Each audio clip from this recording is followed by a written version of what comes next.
Hello students, आज हम अपने फर्स्ट यूनिट का नया टॉपिक जो कि निषेचन, जिसे कि इंग्लिश में फर्टिलाइजेशन कहते हैं, के बारे में पढ़ेंगे। निषेचन, जैसा कि आप जानते हैं, निषेचन क्या होता है? नर व मादा युग्मकों के संलयन की क्रिया को। नर युग्मक कौन से होते हैं? शुक्राणु। और मादा युग्मक कौन से होते हैं? अंडाणु। तो नर और मादा युग्मकों के संलयन की क्रिया को निषेचन कहते हैं। इस क्रिया का सर्वप्रथम अध्ययन स्ट्रॉसबर्गर ने लीलियम पादप में किया था। किस क्रिया का? निषेचन की क्रिया का सर्वप्रथम अध्ययन किसने किया था? स्ट्रॉसबर्गर नामक जो वैज्ञानिक है, उसने लीलियम पादप में किया था। आवृत बीजी पादपों में लाल युग्मकीय प्रकार का निषेचन पाया जाता है। आवृत बीजी पादप उसमें जिसमें पुष्प फल बीज आते हैं, उनमें लाल युग्मकीय नाल युग्मकीय मतलब जिसमें नलिका का निर्माण होता है, इस प्रकार का निषेचन पाया जाता है, जिसमें नर युग्मक मादा युग्मक के पास पराग नली के द्वारा पहुंचते हैं। निषेचन की क्रिया निम्नलिखित चरणों में संपन्न होती है। निषेचन कहते किसे हैं? नर एवं मादा युग्मकों की संलयन की क्रिया को निषेचन कहते हैं। निषेचन का सर्वप्रथम अध्ययन किसने किया था? स्ट्रॉसबर्गर ने किया था। किसमें किया था? लीलियम पादप में किया था। आवृत बीजी पादपों में किस प्रकार का निषेचन पाया जाता है? नाल युग्मकीय, जिसे साइफोनोगेमी भी कहते हैं। अब इसने कहा है कि निषेचन की क्रिया है वो निम्नलिखित चरणों में संपन्न होती है। फर्स्ट है परागकणों का अंकुरण एवं पराग नलिका का निर्माण। निषेचन हो गया नर व मादा युग्मकों में। अब उसकी स्टेप पढ़ते हैं। जैसे ही परागकण कहाँ से निकलते हैं? परागकोश से। जैसे ही परागकण वर्तिकाग्र की सतह पर पहुँचते हैं तो ये वर्तिकाग्र पर उपस्थित तरल पदार्थों को अवशोषित कर फूल जाते हैं। अंत्यचौल बाह्यचौल में से किसी एक जनन छिद्र से पराग नलिका के रूप में बाहर आते हैं। आपने जब पढ़ा था परागकण की संरचना, नर युग्मक की संरचना, उसमें आपने पढ़ा था जो अंत्यचौल होता है वो बाह्यचौल में स्थित किसी एक जनन छिद्र के द्वारा बाहर निकलता है। जनन छिद्र से बाहर निकलकर पराग नलिका का निर्माण करता है। प्राय एक परागकण से एक ही पराग नलिका निकलती है। ऐसे परागकणों को एक नलिकीय कहते हैं। मतलब कि जब एक परागण है उससे एक ही पराग नलिका निकलती है तो उसे एक नलिकीय कहते हैं। अब जिन परागकणों से एक से अधिक पराग नलिकाएं निकलती हैं उन्हें बहुनलिकीय कहा जाता है, जैसे कि मालवेसी को। इसने कहा है कि यदि एक से अधिक पराग नलिका के बनने पर अंत में केवल एक पराग नलिका ही सक्रिय रहती है, मतलब कि बाकी की जो सारी पराग नलिका है वो निष्क्रिय हो जाता है। परागकणों के वर्तिकाग्र पर पहुंचने के बाद उनके अंकुरण में जो समय लगता है उसे अंकुरण काल कहते हैं। मतलब कि परागकोश से परागकण निकल गए और वो स्त्री जननांग वर्तिकाग्र पर पहुंच गए और परागकण वर्तिकाग्र पहुंच गए और उसमें अंकुरण मतलब उसकी जो पराग नलिका का निर्माण होने में जो टाइम लगेगा उसे अंकुरण काल कहते हैं।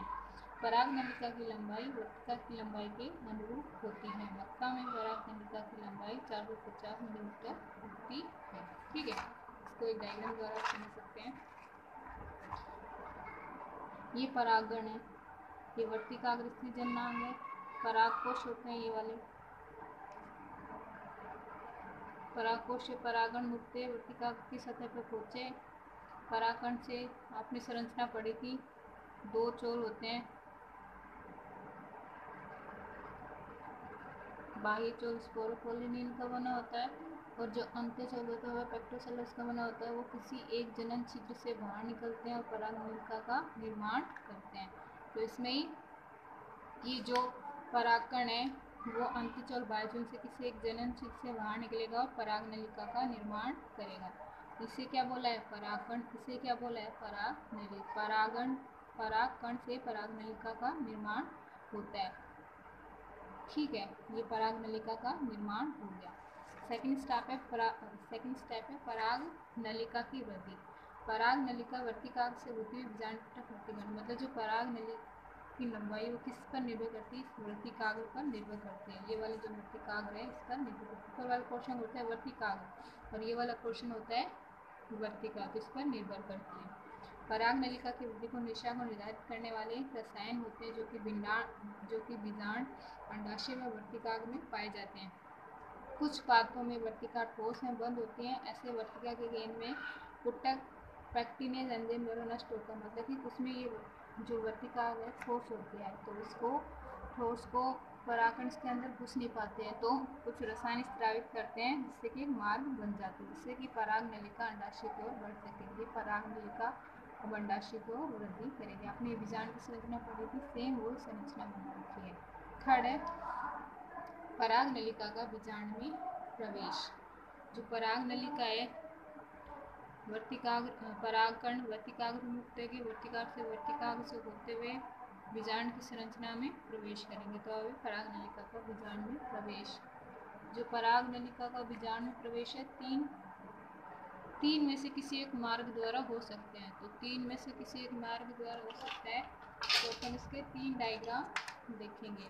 तीन डायग्राम देखने को फर्स्ट है बीजाणुद्वारी प्रवेश। आपने पढ़ा था बीजाणु की संरचना में एक तो बीजाणुद्वारी प्रवेश, नीचे वाला बीजाणुद्वारी होता है और जहाँ पर अध्यावरण नहीं स्तर पाया जाता है, ऊपर की ओर निभाग होता है और ये अध्यावरण होते हैं वाले स्तर। ये बीजाणु व्रंत होता है, टुकनारेफे होता है। तो जब पराग नलिका का बीजाणु में प्रवेश निम्नलिखित तीन में से किसी एक मार्ग द्वारा हो सकता है। बीजाणुद्वारी, जब बीजाणु मतलब कि पराग नलिका यहाँ से आएगी, ऊपर से आएगी और यहाँ से प्रवेश करेगी बीजाणुद्वारी, तो उसे बोलेंगे बीजाणुद्वारी प्रवेश। अध्यावरणीय प्रवेश उसे कहेंगे जब पराग नलिका अध्यावरण से, ये वाले स्तर किसके होते हैं? अध्यावरण के। जो पराग नलिका अध्यावरण से बीजाणु में प्रवेश करेगी। निभागीय प्रवेश किसे कहते हैं? जब पराग नलिका निभाग भाग से प्रवेश करेगी। ठीक है, बीजाणुद्वारी जब पराग नलिका बीजाणु में बीजाणुद्वार से प्रवेश करती है। निभागीय प्रवेश जब पराग नलिका बीजाणु में निभागीय भाग से प्रवेश करती है। और अध्यावरणीय जब पराग नलिका बीजाणु में अध्यावरणीय भाग से प्रवेश करती है। मतलब जिस भाग से प्रवेश करे उसे वही नाम दिया गया है। बीजाणु से भाग से प्रवेश करे तो बीजाणुद्वारी, निभाग से निभागीय और अध्यावरण से अध्यावरणीय। ठीक है, इस पराग नलिका का बीजाणु में प्रवेश हो गया, मतलब इस वाले भाग में प्रवेश हो गया। अब ये जो वाला भाग है ये किसका भाग होता है? भ्रूणकोश का। चौथा स्टेप है पराग नलिका का भ्रूणकोश में प्रवेश। बीजाणु में प्रवेश करने के बाद पराग नलिका भ्रूणकोश में सदैव बीजाणु द्वार वाले भाग से ही प्रवेश करती है।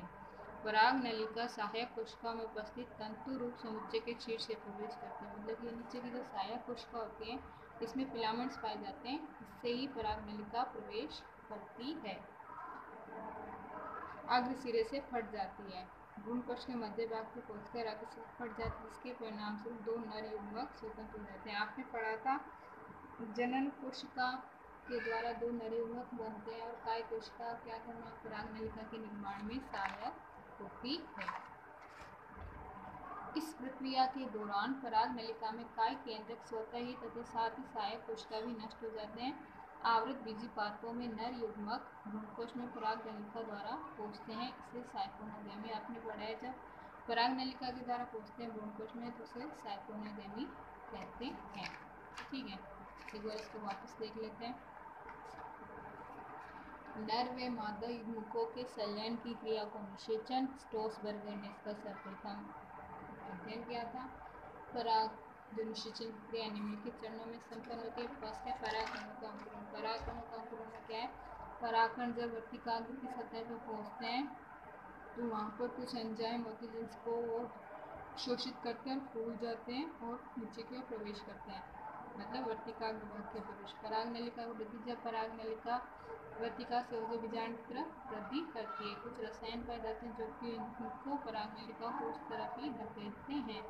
फिर है पराग नलिका का बीजाणु में प्रवेश तीन तरीके से होता है। बीजाणुद्वारी जब बीजाणु भाग से पराग नलिका प्रवेश करे, निभागी जब निभाग वाले भाग से प्रवेश करे, अध्यावरणीय जब अध्यावरण वाले भाग से प्रवेश करे। और फोर्थ होता है पराग नलिका का भ्रूणकोश में प्रवेश। भ्रूणकोश में जब पराग नलिका प्रवेश करती है तो यहाँ पर जो तंतु समुच्चय पाया जाता है उस भाग से प्रवेश करती है और जाकर जो जनन कोशिका फट जाती है दो नर युग्मक मुक्त कर देती है।